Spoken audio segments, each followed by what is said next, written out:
conquistadors.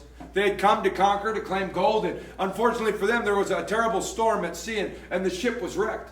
Only a few people survived. One of those was Gonzalo Guerrero, and he made it to shore only to find the mighty Mayan Empire waiting for him. And they took him and several of the other men captive, and he saw real quick what was going to happen if he didn't get with the program. Some of the guys tried to fight back and rebelled, and they were painfully tortured and executed. Really quick, he started listening to their sounds and their words, and he started picking up bits of their language. They made him a slave, but he said, if I'm going to be here, I'll be the best slave I can. I want to live. I want to learn. And as he started picking up their language, he watched how they planted their crops. He watched how they fished. He watched how they worshiped their gods. He watched as they inked their arms and their faces and their piercings. And he watched all ways, and he outworked the rest of them. And then he started conversating with them, and they thought he was pretty funny, and they thought he was pretty witty, and they started enjoying his company, and they allowed him to work off his debt and become a free man. And then he fell in love with the young Mayan ladies, and they allowed him to get married. And he started taking on their culture. Started getting the face tattoos.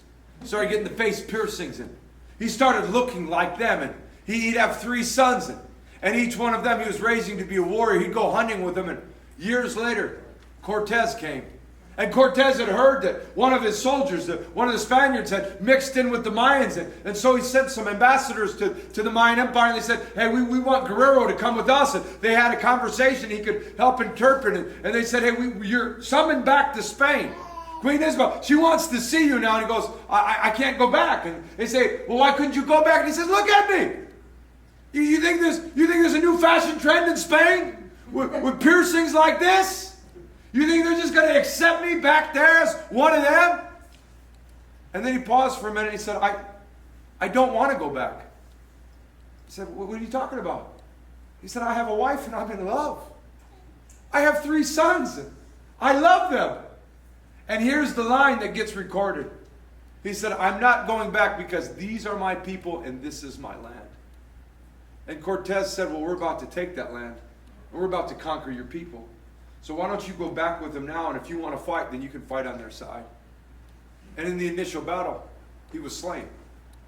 And it's recorded that they honored him as one of their own Mayan warriors.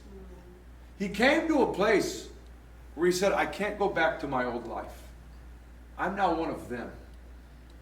You and I are going to be joiners. I'm not asking you to go to coffee with God.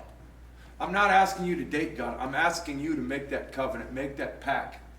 It might sound crazy to some that I'm asking for such a high commitment. But a covenant of blood is a very high commitment that God would send his son for you. He is faithful to do his part. The question is, how will you respond? Let me invite the worship team to come. Richard and Destiny will come to the baptism in just a few moments.